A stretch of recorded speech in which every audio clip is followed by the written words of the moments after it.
आइए अब सीधे आपको लिए चलते हैं बीजेपी की प्रेस कॉन्फ्रेंस में, सुनते हैं संबित पात्रा को। अपने अस्तित्व को बचाने के लिए उन्होंने इस रैली का स्वांग किया है। राहुल जी, आज भी आप पहले तो 5 उद्योगपति कहते थे, उसमें 3 उद्योगपति कम हो गए, आज 2 उद्योगपतियों के विषय में आप बात कर रहे थे। 2014 से ही आप कहते आ रहे हैं उद्योगपति उद्योगपति। राहुल जी, जहां तक आपका यह स्टेटमेंट है कि यह देश 2 उद्योगपतियों का है, बड़े स्पष्ट रूप से हम कहना चाहेंगे कि आपकी पार्टी केवल परिवार के 2 सदस्यों की पार्टी है। यह देश भारतीयों का है। आपकी पार्टी सबकी नहीं है। आपकी पार्टी तमाम कांग्रेसियों की नहीं है। आप देश की बात करते हैं। You can not share Congress with congressman today. Rahul ji and Sonia ji, in fact, you have not shared, the family has not shared Congress with its own members. केवल 2 परिवार के सदस्य सोनिया जी और राहुल जी एक म्यूजिकल चेयर के अंतर्गत अध्यक्ष बनते जा रहे हैं। कोई तीसरा व्यक्ति इस पार्टी का अध्यक्ष तक नहीं बन सकता। वो आज देश के विषय में और उद्योगपति के विषय में कमेंट कर रहे हैं। बंधुगण, आज एक दुखद घटना घटी है। एक लीडर ऑफ ऑपोजिशन ने, देश के एक सांसद ने, एक पूर्व पार्टी के अध्यक्ष ने जिस प्रकार के भाषा का प्रयोग संवैधानिक संस्थाओं के लिए किया है, यह चिंता का विषय है। राहुल गांधी ने न केवल मीडिया अपितु जुडिशियरी और इलेक्शन कमीशन को आड़े हाथ लिया, तीनों स्तंभों को बिका हुआ बताया और उद्योगपतियों के दबाव में बताया। मैं पूछना चाहता हूं मीडिया से, मीडिया के बिना हम अधूरे हैं। मीडिया के बिना लोकतंत्र कभी स्वस्थ रूप से आगे नहीं बढ़ सकता है। Without media this democracy is incomplete. Democracy can never move ahead if you do not support media and the media does not support us. Astonishingly, the language that Mr. Rahul Gandhi used for media today was abysmally low. जिस प्रकार से media को generalise term में सबको बिका हुआ बताया गया, मुझे लगता है आज मीडिया को भी सोचना पड़ेगा कि आखिरकार वो राहुल गांधी से सवाल कब करेंगे। और सुप्रीम कोर्ट से भी आज हम from this high table of Bharatiya Janata Party we would like to appeal, your lordship, this is contempt of court. जब इंडियन जुडिशियरी को राहुल गांधी भरे मंच पे खड़े होकर रामलीला मैदान में, जिसका प्रसारण समस्त भारत में हो रहा हो, जब जुडिशियरी को राहुल गांधी बिका हुआ, दबाव में काम करता हुआ बताते हैं, तो कहीं ना कहीं the attack is directly on the constitution of India. यह भारत के संविधान के ऊपर हमला है, यह जुडिशियरी की इंडिपेंडेंस के ऊपर हमला है। और हम तो आग्रह करेंगे, इसमें जुडिशियरी को सुओ मोटो कॉग्निजेंस लेना चाहिए राहुल गांधी के इस वक्तव्य का। और ये कोई पहली बार कांग्रेस पार्टी के नेता इस भाषा का प्रयोग जुडिशियरी के लिए नहीं कर रहे हैं। आज विश्व में अगर सबसे कायदे से काम करने वाली, सबसे सशक्त जुडिशियरी किसी की है, सबसे इंडिपेंडेंट जुडिशियरी किसी की है, तो वो हिंदुस्तान की है। आज विश्व में अगर इलेक्शन कमीशन ने कीर्तिमान स्थापित किया है, इतने बड़े देश में जहां हर समय चुनाव होते रहते हैं, परिपक्वता के साथ नॉन बायस तरीके से अगर चुनाव लड़वाने का काम किसी ने किया है, तो हिंदुस्तान के इलेक्शन कमीशन ने किया है। ये वह कांग्रेस पार्टी है जो बार बार इलेक्शन कमीशन को धता बताती है, नाच न जाने आंगन टेढ़ा। खुद इलेक्शन लड़ नहीं सकते हैं और इलेक्शन कमीशन को बिका हुआ बताते हैं, उद्योगपतियों के दबाव में काम करने वाले बताते हैं। यह बहुत ही चिंता का विषय है और मुझे लगता है प्रत्येक हिंदुस्तानी को इसका संज्ञान लेना चाहिए। जुडिशियरी, इलेक्शन कमीशन, मीडिया को बिका बताने वाला नेता कभी भी सही मायने में नेता नहीं हो सकता। और जहां तक जांच एजेंसियों का सवाल है, भ्रष्टाचारियों को डरना चाहिए। जिन लोगों ने देश के करोड़ों रुपए का गबन किया, जो लोग आज बेल पे बाहर हैं, कांग्रेस के दर्जनों नेता आज बेल पे बाहर है because of the humongous corruption that they have committed. और स्वाभाविक है, भ्रष्टाचार किया है तो जांच होगी। इसलिए यह बताना कि एजेंसीज उद्योगपतियों के लिए काम कर रहे हैं, कहीं ना कहीं आपके अंदर के गिल्ट भाव को, आपके अंदर के ग्लानि भाव को दर्शाता है। राहुल जी, आपने कहा कि हिंदुस्तान की जो हालत है वो खराब है। राहुल जी, हिंदुस्तान की हालत आज क्या है शायद आप नहीं जानते हैं, मगर हम आपके नॉलेज को दुरुस्त करते हैं। Let me enlighten you as to what is the condition of India today. Only a couple of days ago, we got the good news that while India was celebrating Azadi Ka Amrit Mahotsav and while we were celebrating 75 years of our independence, India surpassed United Kingdom economically.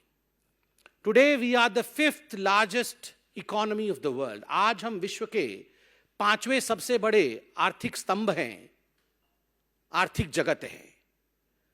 हमने Britain को भी परास्त किया है। आज Britain 6ठे number पे है तो भारतवर्ष आज 5वें नंबर पे है। याद करिए राहुल जी, आपके समय एक ऐसा वक्त आया था जब भारत फ्रजाइल 5 इकोनॉमी में काउंट होती थी। We were the fragile 5 economy under doctor Manmohan Singh and Sonia Gandhi. India has come feets forward under the leadership of prime minister Narendra Modi. अभी चंद दिनों पहले इस तिमाही का ग्रोथ रेट सामने आया है, जब पूरे विश्व में कोरोना पैंडेमिक को लेकर एक माहौल बना है। Economy is sliding across the world, growth rates are sliding across the world. We can proudly state today, आज हम गर्व के साथ कह सकते हैं 13.5% आज भारत का ग्रोथ रेट है। ये नतीजे अभी आए हैं। Probably Rahul Gandhi is unaware of these results because anything that is good about India, Rahul dislikes it. Bharat के विषय में कुछ भी अच्छा होता है वो राहुल गांधी को पसंद नहीं है। ब्लूमबर्ग तो राहुल गांधी आप जानते ही होंगे। भारतीय कंपनियों के नाम तो आप नहीं जानते, मगर ब्लूमबर्ग को तो जानते होंगे।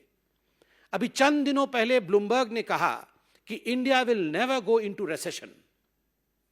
भारत कभी भी रिसेशन में जा नहीं सकती है because of basics are strong. Under the leadership of mister Narendra Modi, हमारे प्रधानमंत्री के नेतृत्व में भारत इस प्रकार से सशक्त हुआ है कि हम कभी भी मंदी की तरफ गति नहीं करेंगे। और आप कह रहे हैं हिंदुस्तान की हालत खराब है। कोरोना के बावजूद हिंदुस्तान ने जिस प्रकार अपने आप को संभाला है, यह अपने आप में बहुत बड़ी बात है। आपने पाकिस्तान, चाइना, इनके विषय में बात की। 5-6 बार चाइना चाइना चाइना किया। चाचा नेहरू ने कितनी जमीन दी थी, मैं उस राजनीति में अभी जाना नहीं चाहता। राहुल जी, जब डोकलाम स्टैंड ऑफ हुआ था तब आप चाइना के अधिकारियों के साथ टेंट के नीचे रंगे हाथ पकड़े गए थे, और आज आप चाइना चाइना कर रहे हैं, पाकिस्तान कर रहे हैं। जब सर्जिकल स्ट्राइक होता है, एयर स्ट्राइक होता है, तो आप उस सर्जिकल स्ट्राइक को धता बताते हैं, आप उसे खून की दलाली बताते हैं, और आप अपने एम्बेसडर मणिशंकर अय्यर को पाकिस्तान भेजते हैं, जहां जाके मणिशंकर अय्यर कहते हैं मोदी को हटाना होगा, सरकार भारत में गिराना होगा और पाकिस्तान को हमारा साथ देना होगा, और आप नफरत और क्रोध की राजनीति का विषय उठाते हैं। शर्म आनी चाहिए राहुल गांधी आपको। एक आश्चर्य का विषय है, राहुल गांधी जी ने आज कहा कि कांग्रेस पार्टी एक अलग जीएसटी लाना चाहती थी। हम एक अलग जीएसटी लाना चाहते थे। वो जीएसटी भी अलग लाना चाहते थे, वो राफेल भी अलग लाना चाहते थे, वो आईएनएस विक्रांत भी अलग कमीशन करना चाहते थे, वो हिंदुस्तान की आर्मी के लिए बॉर्डर में भी रोड्स कंस्ट्रक्ट करना चाहते थे। मगर 70 वर्षों तक सत्ता में रहने के बावजूद ये सब केवल वो चाहते थे, हुआ कुछ नहीं, क्योंकि कमीशन खा करके ये सारे काम डस्टबिन में चले जाते थे। Your performance was zero, you lived only in selling dreams, केवल सपनों को बेचना।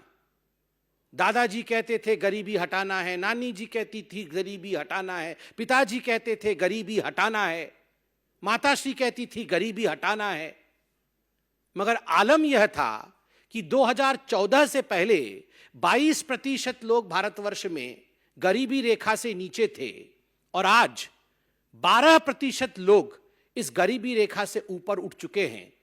और जो लोग गरीबी रेखा से नीचे रहते हैं वो अब 10% रह गए हैं।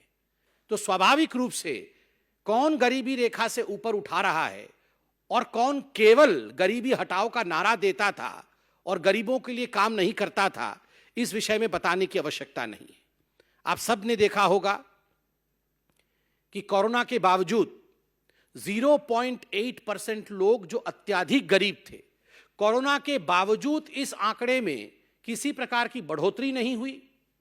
0.8% लोग ही उस स्टैटिस्टिक लिमिट में रहे और आईएमएफ ने और वर्ल्ड बैंक ने इसकी सराहना की कि जिस प्रकार से भारतवर्ष ने इसको मैनेज किया है कि गरीबी में किसी प्रकार की बढ़ोतरी नहीं हुई पेंडेमिक के बावजूद, ये अपने आप में this is a telling story, ये अपने आप में एक बहुत बड़ा विषय है।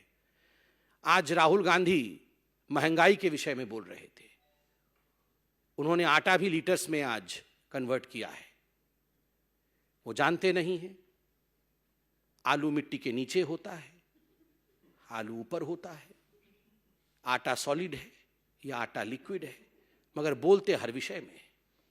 मगर Rahul ji, to enlighten you, एक ऐसा कालखंड था यूपीए के राज्य के समय जब 22 महीनों तक जो महंगाई दर है वो 9% या 9% से ऊपर रही for a continuous phase of 22 months। That was the red zone of India, जब जीडीपी नीचे थी और इन्फ्लेशन ऊपर थी। और एक ऐसा भी समय था for the first time the inflation in the country had